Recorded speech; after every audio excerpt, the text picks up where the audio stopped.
हमारा जीवन बहुत ही अच्छा हो सकता है और नैतिकतापूर्ण हम कार्य कर सकते हैं। तो सबसे पहले कबीरदास जी का जो दोहा है उसको हम पढ़ेंगे।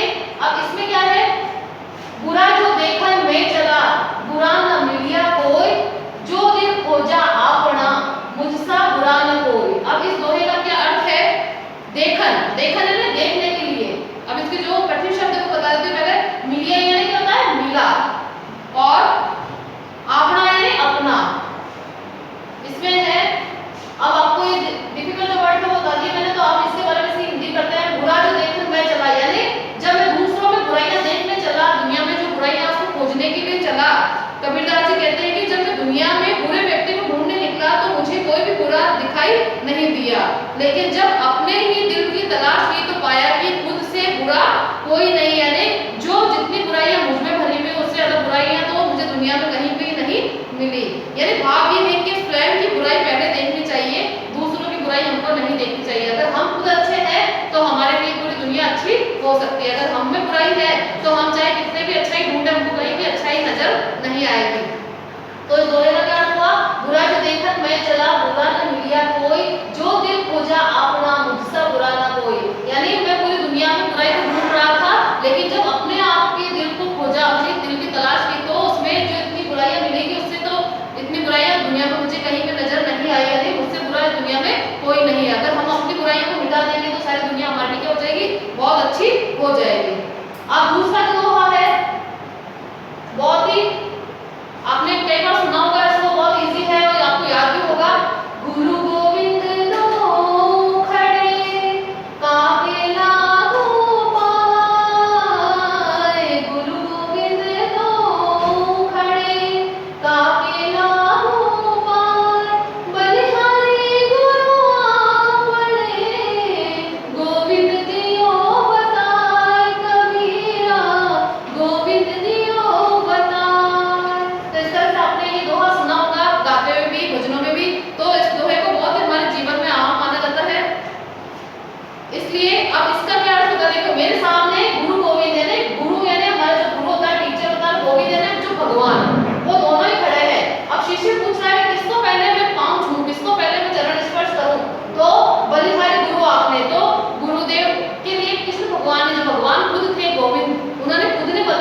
पहले हमको उससे दूर करना चाहिए, फिर दूसरों को देखना चाहिए उसको, या अच्छी बात कहनी चाहिए। अगर हम खुद बुरे हैं तो हमें दूसरों को बुरा कहने का कोई अधिकार नहीं है। अब इसके बाद में आ जाइए, हम करते हैं रहीमदास जी के दोहे। अब पहले कबीरदास जी के दोहे थे, अब किसके दोहे सुनेंगे हम? रहीमदास जी के। यानी इसमें रहीमदास जी ने क्या बताया है, उनको जीवन से प्रेरित करते हुए हमें बताया कि हमको किस अच्छाइयों के रास्ते पर चलना चाहिए।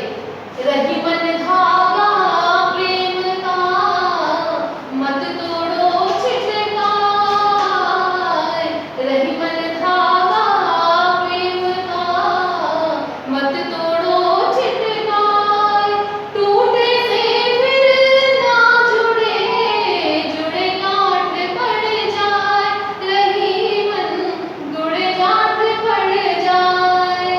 अब इसमें रहीमदास जी क्या कहा है? रहीमन धागा प्रेम का, यानी जो हमारा प्रेम का जो धागा होता है, झटका यानी कि झटका देकर, झटका किसका होता है? झटका देकर। और बड़ाई यानी प्रशंसा, बोल यानी कथन है, और मोल यानी मूल्य। तो हमको क्या करना चाहिए? रहीमन धागा प्रेम का, यानी अगर कोई प्रेम का धागा है, प्रेम रूपी धागे को कभी भी झटक कर एकदम से नहीं तोड़ देना चाहिए। यानी छोटी सी बात पर हमको किसी से नाराज या रिश्ता नहीं तोड़ना चाहिए। जिस प्रकार टूटा हुआ धागा जुड़ता नहीं है, अगर जिस तरह से हम किसी धागे को तोड़ देते हैं तो क्या होगा? वो वापस जुड़ेगा नहीं। और अगर हम उसको जोड़ना चाहेंगे तो क्या करनी पड़ेगी? हमको उसमें गांठ बांधनी पड़ेगी। तो उसी तरह से अगर हमने किसी के प्रेम का रिश्ता तोड़ दिया है और टूटने के बाद वो वापस जुड़ेगा नहीं, वो गांठ पड़ जाएगी, और जोड़ना चाहेंगे तो उसमें क्या हो जाएगी? यानी मन में कुछ ऐसे भाव आ जाएंगे कि हम पहले जैसा प्रेम नहीं रख पाएंगे। यानी क्या होगा? टूटने के बाद अगर उसे जोड़ेंगे तो वो पहले जैसा प्रेम नहीं रहेगा, बीच में हमारे मनमुटाव तो बना ही रहेगा कि पहले इसने इस बात पे झगड़ा किया था, तो हम इसके साथ पहले जैसा अच्छा व्यवहार नहीं कर पाएंगे। तो इसमें क्या कहा है रहीमदास जी ने कि अगर किसी के साथ अच्छा रिश्ता है, प्रेम का रिश्ता है, तो उसको एकदम बिना सोचे समझे नहीं तोड़ना चाहिए। और अगर टूट गया तो फिर वो वापस ऐसा नहीं जुड़ेगा, जोड़ना चाहा तो बीच में क्या हो जाएगी? गांठ पड़ जाएगी। अब इसी में बड़े बड़ाई ना करे, बड़े ना बोले बोल, बड़े बड़ाई ना करे, बड़े ना बोले बोल, रहीमन हीरा कब कहे, लाख कमालो मोल, रहीमन लाख कमालो मोल। अब इसमें क्या? बड़े बड़ाई ना करे, यानी बड़े यानी क्या होता है? इसमें रहीमदास जी कहते हैं बड़ा व्यक्ति कभी भी अपनी प्रशंसा स्वयं नहीं करता। यानी कभी भी जो बड़ा व्यक्ति होता है, जो सफल व्यक्ति होता है, जो सज्जन पुरुष होता है, वो कभी भी अपने अच्छाइयों के बारे में नहीं बताता है। बड़े में बोले बोल, और बड़ी बड़ी बातें नहीं करता है। वो क्या करेगा? अगर रहीमन हीरा कब कहे, जिस तरह से हीरा कभी कहता है कि मैं हीरा हूँ, या इतने करोड़ों का हूँ, या इतना अनमोल हूँ, तो हीरा कभी अपने बारे में नहीं बताता, यानी बढ़ चढ़ के बातें नहीं कहता है। जिस प्रकार हीरा सबसे महंगा रत्न होते हुए भी अपने मुंह से यह नहीं कहता है कि मेरा मूल्य लाख रुपए है, उसी प्रकार महान व्यक्ति अपने गुणों को स्वयं नहीं बखानते हैं। हीरा कभी ये नहीं कहेगा कि मैं इतना अनमोल हूँ, या इतना रुपए का हूँ, या इतना लाखों का हूँ, करोड़ों का हूँ। उसी तरह से लाख हमारो मोल। उसी तरह सज्जन पुरुष होते हैं, अच्छे जो व्यक्ति होते हैं, वो कभी अपनी अच्छाइयों का बखान सबके सामने नहीं करते हैं। यानी जो अच्छे होते हैं वो हमेशा नम्रता का व्यवहार करते हैं सबके सामने। अब इसमें क्या है? रहीम ने किस धागे को नहीं तोड़ने की सलाह दी? रहीमदास जी किस धागे को तोड़ने की सलाह नहीं दी थी? यानी प्रेम का धागा। रहीम ने प्रेम के धागे को नहीं तोड़ने की सलाह दी, यानी जो प्रेम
लागे सुजान, सुजान मीन्स क्या होता है, सज्जन पुरुष के बारे में बताया गया है। और बापुरो यानी असहाय बेचारा, बापुरो किसको कहा गया है, जो असहाय होता है, बेचारा होता है, जो कमजोर होता है उसको। और मिताई यानी मित्रता, मिताई मीन्स क्या होता है, मित्रता या दोस्ती। और जोग यानी निभाना या जोड़ना, जोग मीन्स क्या होता है, निभाना या जोड़ना। अब इसको हम पढ़ेंगे। तरुवर फल नहीं खाते हैं, सरवर पिए न पान, तरुवर फल नहीं खाते हैं, तरवर पिए न पान, कह रही मरे आज हित, संपत्ति संचय सुजान, रही मन संपत्ति संचय सुजान। यानी क्या होता है, इसमें क्या बताया, कवि रहीमदास जी कहते हैं कि वृक्ष कभी अपना फल स्वयं नहीं खाता है, तरुवर पेड़ होता है अपना फल स्वयं नहीं खाता है, और सरवर यानी तालाब कभी अपना पानी खुद नहीं पीता है। कह रही पर आज, यानी रहीमदास जी कहते हैं दूसरों की भलाई के काम में जो लगा रहता है और जो संपत्ति का संचय नहीं करता है, यानी संचय नहीं करता, इकट्ठा नहीं करता है, वही सज्जन पुरुष माना जाता है। यानी जो अच्छा व्यक्ति होता है वो अपना अच्छाई का काम नहीं करेगा, दूसरों का यानी परोपकार का कार्य करेगा, दूसरों की भलाई का काम करता रहेगा। जिस तरह से पेड़ अपने फल नहीं खाते हैं, या तालाब या सरोवर यानी खुद अपना नदी अपना पानी नहीं पीती, उसी तरह से जो रहीमदास जी कहते हैं जो अच्छे पुरुष होते हैं, सज्जन लोग होते हैं, वो क्या करते हैं, दूसरों के पर कार्य यानी दूसरों के हित का कार्य करते हैं, और संपत्ति संचय सुजान, और संपत्ति को इकट्ठा नहीं करते हैं, वो वही सज्जन पुरुष कहलाते हैं। अब इसी के अंदर क्या बताया गया है, सज्जन व्यक्ति धन का संचय क्यों करते हैं, दूसरों की सहायता के लिए। सज्जन व्यक्ति क्यों करेंगे धन का संचय, दूसरों की सहायता के लिए। अब कृष्ण ने किसके साथ मित्रता का निर्वाह किया था, इसके अंदर हम पढ़ेंगे इसका सेकंड वाला। तरुवर मीन्स वृक्ष बताया ना आपको, और सरवर यानी होता है सरोवर या तालाब, और पान मीन्स क्या होता है पानी, रही पर आज मीन्स परोपकार यानी दूसरों का हित का कार्य जो होता है उसके, संपत्ति यानी धन, और संचय यानी इकट्ठा करना, और सुजान यानी क्या होता है सज्जन पुरुष। अब इसी के बाद में है जे गरीब पर हित करे, ते गरीब बड़ लोग, कहा सुदामा बापुरो, कृष्ण मिताई जो, रही मन कृष्ण मिताई जो। अब इसमें कहते हैं कवि रहीम के अनुसार व्यक्ति गरीबों का भला करता है, जो व्यक्ति क्या करता है गरीबों का भला करे, यानी इससे होता है भला, और उनके दुख दर्द को समझते हैं, उनके दुख दर्द को क्या करें वो समझे, और वही लोग बड़े होते हैं जिस प्रकार असहाय मित्र सुदामा के साथ कृष्ण ने मित्रता निभाई थी। यानी उसी व्यक्ति को बड़ा माना जाएगा जो कि किसी असहाय की, किसी गरीब की सहायता करते हैं। जिस प्रकार असहाय मित्र सुदामा के साथ कृष्ण ने मित्रता निभाई थी और उनके दुख दर्द में साथ दिया था, उसी प्रकार बड़े लोग भी क्या करते हैं, गरीबों का ध्यान रखते हैं, उनकी सहायता करते हैं। अब गरीब हित यानी भला, और रहीमदास जी कहते हैं बड़े लोग, बड़े लोग यानी कहते हैं जो बड़े लोग होते हैं वो सज्जन पुरुष, और सुदामा बापुरो यानी बेचारा, जो निर्धन होते हैं जिनकी सहायता वो करनी चाहिए। कृष्ण मिताई जोग यानी कृष्ण ने मित्रता निभाई, जोग मीन्स क्या होता है निभाना, मिताई यानी दोस्ती निभाई। यानी सुदामा जो क्या थे बहुत ज्यादा गरीब थे, लेकिन फिर भी वो जब कृष्ण के पास आए सहायता के लिए, मांगने के लिए, मदद मांगने के लिए, तो कृष्ण भगवान ने क्या किया, उनको अपने सिंहासन पर बिठा दिया और सारा राजकाज उनको सौंप दिया, उनकी जो घर था जो कुटिया उसको महलों में परिवर्तित कर दिया। तो यही बड़े लोगों की निशानी होती है।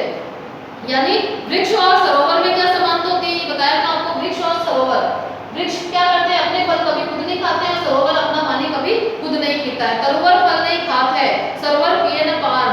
पंक्ति के माध्यम से रहीम ने क्या संदेश दिया है, जो पेड़ होता है वो कभी अपना फल नहीं खाता है, सरोवर या तालाब जो होता है अपना पानी कभी नहीं पीता है। तो ये जो दोहे थे रहीमदास जी के और कबीरदास जी के, वो हमारे जीवन के लिए बहुत ज्यादा उपयोगी है। इनको हमें जीवन में उतारना चाहिए, इनकी जो बात बताई है उसी को पर हमको चलना चाहिए। ये बहुत ही ज्यादा उपयोगी है हमारे जीवन के लिए। और इसको क्या करना है, सब दोहों को आपको अपनी नोटबुक में लिखना है और उनको गाकर या याद भी करना, जैसे मैंने अभी आपको बताया था उस तरह से आपको याद होना चाहिए। और सुंदर सुंदर राइटिंग में इसको जो दोहों को लिखकर इनका क्या करना है, अनुवाद भी उसके नीचे लिखना है। अब इसके बाद हम अपने पाठ्य पुस्तक से जो प्रश्न उत्तर है उनको हम करेंगे। ओके।